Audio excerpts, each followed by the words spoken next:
Hello guys mga Ludi, welcome sa ating vlog mga idol. Sa tagpong ito mga guys, tayo po ay naglalakad-lakad muna mga guys tayo para tayo makapag kwentuhan mga idol, di ba? Ating pag-usapan mga kaibigan kung paano ba natin maipakikilala, maipadadama o ano po ba ang katumbas ng pag-ibig sa Panginoong Diyos, di ba? Dinig pa tayo dyan mga kaibigan. Ayan. Ang pag-ibig sa Panginoong Diyos mga guys, para maipakilala natin ay halimbawa mga kaibigan, para ating maunawaan ang pag-ibig sa Panginoong Diyos ay halos parehas mga kaibigan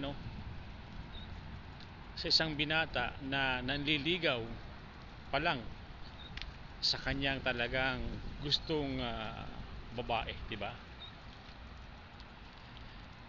May time na ang pagsubok ay malayo.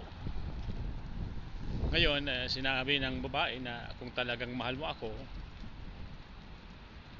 puntahan mo ako rito sa malayo. Halimbawa yung kanyang kachat ay nasa Mindanao, yung lalaki naman ay nasa probinsya ng Bicol, di ba? O kaya probinsya ng Manila. Ngayon, sinubok yung lalaki, kung talagang mahal mo ako,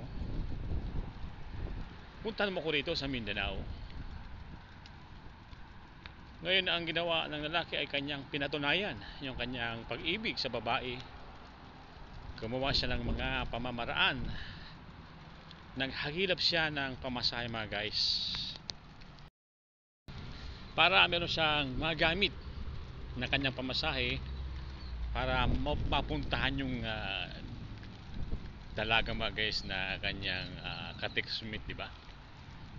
Sa kanyang pagpunta doon sa Mindanao o kaya sa malayo, di ba? Malayo Mindanao ang daming mga pagsubok na kanyang mga nasagupa, di ba? Halos nataon sa hindi magandang panahon yung kanyang pagpunta doon sa malayo. Pero gumawa ng paraan yung binata para mapuntahan talaga yung kanyang minamahal na babae mga guys.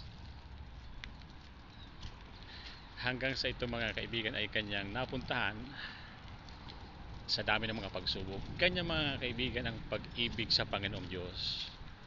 Kung mahal natin siya, marami tayong mapagdadaan ng pagsubok, di ba? At ito na mga kaibigan ay ating mapagtatagumpayan sapagkat tutulungan naman tayo ng Panginoong Diyos di ba? Okay, sana po ako po ay nakapagbigay sa inyo ng konting inspirasyon. Next time ulit mga guys sa ating vlog. Thank you for watching.